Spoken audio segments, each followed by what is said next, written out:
Hello मेरे प्यारे बच्चों, चलिए बिना किसी देरी के स्वागत करते हैं आप सभी का आपके अपने प्यारे से यूट्यूब चैनल इंस्पायर स्टडी पर। आज कक्षा 10 की जो हिंदी है काव्य खंड उसकी शुरुआत करने वाले हैं, जो चैप्टर नंबर 8 है पुष्प की अभिलाषा, जो माखन लाल चतुर्वेदी द्वारा लिखित है। तो आज हम पहले इसको क्या करेंगे, इसको पढ़ेंगे, फिर एक एक शब्द का अर्थ जानेंगे, फिर हाथ से लिखे हुए नोट्स को मैं आपको दिखाने वाला हूं, ताकि आपकी तैयारी बहुत अच्छे से हो जाए। देखिए, ये एग्ज़ाम के पॉइंट से देखा मोस्ट इम्पोर्टेंट है, क्योंकि 2023 में ये पेपर में आ चुका है। तो चलिए बिना किसी देरी के शुरुआत करते हैं और समझते हैं एक एक सवाल को। देखिए, ये है, चाहा नहीं मुझे सुरबाला के गहनों में गुथा जाऊं। यानी कि जो कवि हैं वो पुष्प के माध्यम से कह रही हैं कि मुझे किसी की भी चाह नहीं है, मुझे बस एक चाह है कि जो मातृभूमि के लिए वीर सैनिक है उस पथ पर डाल देना। यानी कि कवि अपनी इच्छा प्रकट कर रहा है कि मुझे पुष्प के माध्यम से कि मुझे किस किस की चाह है किसकी नहीं है। अर्थात इस चैप्टर में ये सब कुछ बताया गया है। तो इसमें है, चाहा नहीं मैं सुरबाला के गहनों में गुथ जाऊं, चाहा नहीं प्रेमी माला में बिंदु प्यारी को ललचाऊं, चाहा नहीं सम्राट के सौ पर हे हरे डाला जाऊं, चाहा नहीं देवों के सिर पर चढ़ूं भाग्य को इठलाऊं। तो ये हमने पढ़ लिया, अब इसको समझते हैं। तो समझना कैसे, देखिए, चाह नहीं यानी कि कामना नहीं है, इच्छा नहीं है। मैं सुरबाला, देखिए अगर इसको संधि विच्छेद करेंगे तो सुर होता है देवता और बाला होता है कन्या। तो यानी कि देव कन्या, यानी कि ये होता देव और ये होता बाला माने कन्या। ये हो गया देव कन्या के गहनों में गूथा जाऊं, यानी कि उनके जो गहने होते उन गहनों में गूथा यानी कि पिरोया जाऊं। यानी कि मेरी कामना नहीं है कि देव कन्या के जो गहने होते हैं उनमें मैं गूथा जाऊं, यानी कि उन्हें पिरोया जाऊं। सही है, ये लाइन का अर्थ समझ गए होंगे। अब आगे, चाह नहीं प्रेमी माला में, अब मेरी ये भी चाह नहीं है, अर्थात मेरी ये कामना भी नहीं है कि प्रेमी की जो माला में बिंदु, बिंद माने हो गूथना यानी कि पिरोना, मैं पिरूं यानी कि प्रेमी माला में पिरूं और प्यारी को ललचाऊं। प्यारे माने प्रेमिका को ललचाऊं, यानी कि प्रेमी की जो प्रेमिका है उसको मैं ललचाऊं। यानी कि लेखक की यह कामना भी नहीं है कि प्रेमी की माला में बिंदु और प्यारी प्यारी प्यारी को ललचाऊं, प्यारी को यानी कि प्यार करूं, प्यार से देखो स्नेह करूं, प्यारी यानी कि प्रेमिका को ललचाऊं। आगे,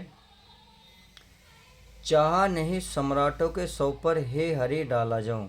हे हरि यानी कि हे ईश्वर, चाह नहीं है, मेरी कामना नहीं है कि सम्राटों के, सम्राट कहते हैं जो राजा महाराजाओं के, सौ सौ कहते हैं जिसमें निर्जीव हो, जो निर्जीव होता है, यानी कि पार्थिव शरीर, पार्थिव शरीर पर डाला जाऊं। यानी कि हे ईश्वर, मेरी ये कामना भी नहीं है कि सम्राटों के पार्थिव शरीर पर डाला जाऊं, ना मेरी ये इच्छा है। आगे क्या कह रहा है, चलो इसे देख लेते हैं। चाह नहीं देवों के सिर पर चढ़ूं भाग्य पर इठलाऊं, यानी कि मेरी यह भी चाह नहीं है, यानी कि मेरी यह भी इच्छा नहीं है कि देवी देवताओं के सिर पर चढ़ूं, यानी कि उनके वारमाला के रूप में सिर पर चढ़ूं और भाग्य पर इठलाऊं और अपने भाग्य यानी कि नसीब पर इठलाऊं, यानी कि अभिमान करूं, यानी कि मैं अपना अभिमान करूं। ऐसा भी मेरी चाह नहीं है कि सिर के देवी देवताओं पर चढ़ जाऊं और अपने भाग्य पर इठलाऊं। उम्मीद है ये समझ गए होंगे। अब कवि की इच्छा क्या है वो जान लेते हैं, क्योंकि अब तक कवि कह रहा था मेरी ये भी चाह नहीं है कि मेरे के देव देव कन्या के गहनों में गूंथा जाऊं, ये भी इच्छा नहीं है। अब कवि की क्या है, कवि प्रेमी माला में बिंद कर प्यारी को ललचाने की भी इच्छा नहीं है और चाह नहीं है सम्राटों के शवों पर डाला जाऊं, यानी कि सम्राटों के शवों पर डाला जाऊं, ये भी इसकी इच्छा नहीं है। अब उसकी इच्छा ये भी नहीं है कि देवी के सिर पर चढ़ूं और अपने भाग्य पर अभिमान करूं, यानी कि इठ लाऊं। सही है। अब क्या इच्छा है वो इसको नीचे दी गई है, तो चलिए उसकी इच्छा देख लेते हैं। ये है, मुझे तोड़ लेना बरमाली। बरमाली कहते हैं उपवन, उपवन यानी कि माली, बगीचे, बगीचा को जो रखवाली करने वाले होते हैं उसे बोलते हैं बनमाली। यानी कि मुझे तोड़ना ना है माली, उस पथ पर ले देना मुझे तुम फेंक, यानी कि उस रास्ते, पथ माने रास्ते में, देना तुम फेंक, यानी कि उस रास्ते में तुम बिछा देना, फेंक देना या आप घेर देना उस रास्ते पर। किस पर, ये इसमें आगे गया।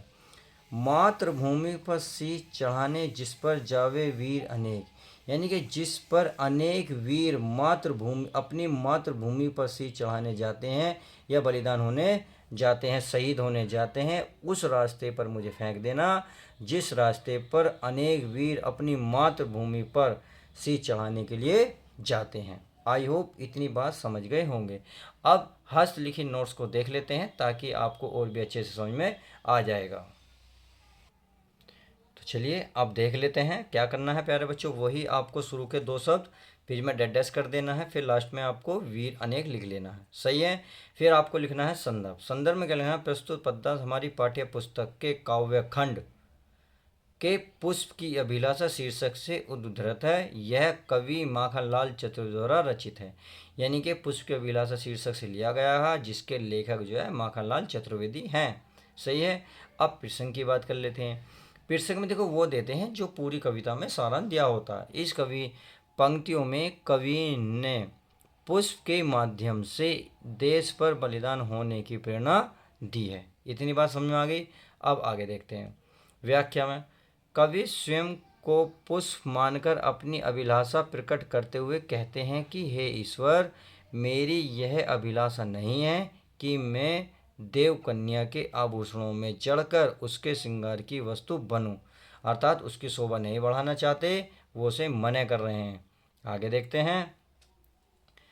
और न ही मेरी इच्छा पुष्पों की सुंदरता माला में गूंथकर प्रेमिका को रिझाने की है। वह कहता है कि हे ईश्वर, मेरी यह भी अभिलाषा नहीं है कि मैं सम्राटों के पार्थिव शरीर पर चढ़ाया जाऊं, और न ही मेरी इच्छा देवों के मस्तक पर सुशोभित होकर गर्व से इठलाने की है। वह कहता है कि मेरी तो केवल यही इच्छा है कि हे बरमाली, तुम मुझे उस पथ पर बिखेर देना, यानी कि बिखेर देना या बिछो देना, जिसमें हमारी मातृभूमि के रक्षक वीर सैनिक गुजरें। मैं उनके चरणों को स्पर्श से ही स्वयं को सौभाग्यशाली व गौरवान्वित अनुभव करूँगा, क्योंकि उनके चरणों का स्पर्श ही देश के बलिदान वीरों के लिए सच्ची श्रद्धांजलि है। सही है। अब काव्य का सौंदर्य देख लेते हैं, जो इम्पोर्टेंट है। एग्जाम में कभी कभी काव्य सौंदर्य बूझ लेता है। तो क्या करना है? अगर रस की बात करेंगे तो वीर है। अलंकार की बात करेंगे तो अनुप्रास अलंकार है। अगर मैं छंद की बात करूं तो छंद प्यारे बच्चों दोहा, और शैली है आपकी मुक्तक, और भाषा की बात करूंगा तो सरल है। तो इस वीडियो में बस हम इतना ही रखते हैं, क्योंकि मैंने पुष्प के अभिलाषा को अच्छे से समझाने की पूरी कोशिश की है। यदि वीडियो पसंद आती है तो प्लीज़ वीडियो को लाइक कर दिया करो। चलिए मिलते हैं किसी और नेक्स्ट वीडियो में। जब तक के लिए दोस्तों goodbye, take care, love you guys. अपना ध्यान रखें, और चैनल पर नए हो तो चैनल को सब्सक्राइब करें।